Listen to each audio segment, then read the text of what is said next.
Hello everyone, फिर से स्वागत है आपका एक नई वीडियो सीरीज़ में।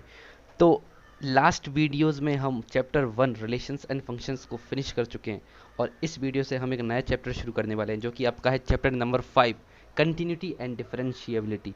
तो इस वीडियो में हम ये एक बेसिक इंट्रोडक्शन वीडियो होने वाली है जिसमें हम देखेंगे कैलकुलस क्या होता है और हम कैलकुलस क्यों पढ़ते हैं और कैलकुलस में हम क्या क्या पढ़ेंगे।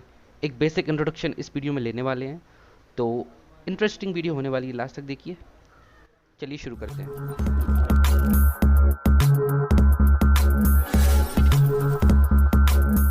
तो कैलकुलस क्या है?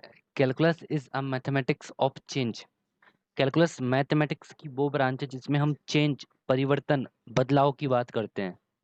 आप देखते हो आपके आसपास कुछ ना कुछ बदलता ही रहता है यार।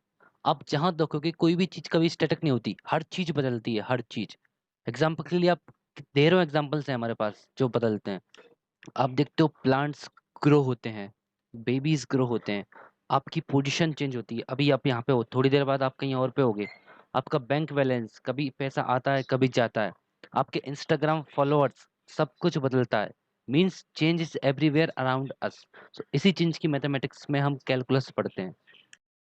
ये चेंजेस जो मैंने लिए हैं ये डिफरेंट टाइप्स के हैं। जैसे यहाँ पे बायोलॉजिकल चेंज हो रहा है, यहाँ पे आपका फिजिकल चेंज हो रहा है, यहाँ पे आपका डेटा चेंज हो रहा है, यहाँ पे भी आपका डेटा चेंज हो रहा है। चेंजेस ये डिफरेंट डिफरेंट टाइप्स के हैं, लेकिन है तो चेंज ही ना। तो इन्हीं चेंज, यही चेंज हमारे आसपास होते हैं। तो इन्हीं चेंजेस के बारे में जो मैथ्स की ब्रांच बात करती है वो कैलकुलस कहलाती है। तो कैलकुलस जिससे बना है, मतलब हम कह सकते हैं कि कैलकुलस का जो हार्ट है वो दो चीजें हैं, दो आइडियाज हैं। पहला डेरिवेटिव और दूसरा इंटीग्रल। डेरिवेटिव आपको बताता है how fast something is changing. कुछ चीज चेंज हो रही है तो कितनी फास्ट हो रही है, किस रेट से चेंज हो रही है, वो आपका दिखाता है डेरिवेटिव। और इंटीग्रल हमको बताता है how much something is accumulating. कुछ चीज कितनी इकट्ठी हो रही है, कितनी वो जुड़ रही है, स्मॉल स्मॉल पार्ट्स कितने जुड़ रहे हैं और किस रेट से जुड़ रहे हैं, वो सब दिखाता है इंटीग्रल। तो जब भी कोई चीज चेंज हो रही है तो आप एक्सपेक्ट कर सकते हो कि आप उसका डेरिवेटिव निकाल सकते हो। और जब भी कोई चीज जुड़ रही है, एक्यूमुलेट हो रही है, तो आप एक्सपेक्ट कर सकते हो कि आप उसका इंटीग्रल निकाल सकते हो। चलिए मैं आपको विकिपीडिया के पेज पे ले आया हूँ। तो विकिपीडिया भी यही कहती है कि calculus is the mathematical study of continuous change. इसकी बेसिकली दो मेजर ब्रांचेस होती हैं। First is differential calculus and second is integral calculus. बात करें किसने डेवलप किया कैलकुलस, तो ये 17th सेंचुरी में हुआ था by Isaac Newton and other is Leibniz. इन दोनों ने कैलकुलस को डेवलप किया था। ओके, बात करते हैं एप्लीकेशंस की। तो यहाँ पे लिखा है calculus is used in every branch of physical science. चाहे वो फिजिकल साइंस हो, कंप्यूटर साइंस हो, एक्चुरियल साइंस हो, स्टैटिस्टिक्स हो, इंजीनियरिंग हो, इकोनॉमिक्स हो, बिजनेस हो, मेडिसिन हो, डेमोग्राफी हो, हर फील्ड में कैलकुलस यूज होता है।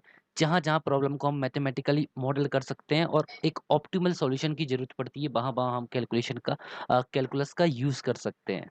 फिजिक्स ने भी कैलकुलस का यूज किया है, क्लासिकल मैकेनिक्स और इलेक्ट्रोमैग्नेटिज्म में। और कई सारी चीजें हैं।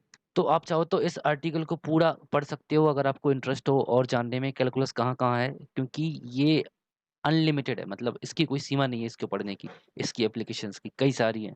तो आप इस आर्टिकल्स को पढ़िए विकिपीडिया पे, आपको काफी नॉलेज मिलेगी। तो ये हमने देखा कैलकुलस क्या होता है। अब देखते हैं वाई स्टडी कैलकुलस। कैलकुलस हमको क्यों पढ़ना है?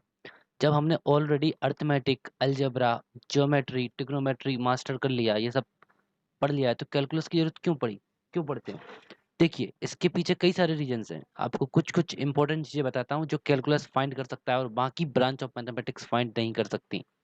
तो पहले हम लाइन का स्लोप फाइंड कर पाते थे, लेकिन with the help of calculus we can also find slope of a curve.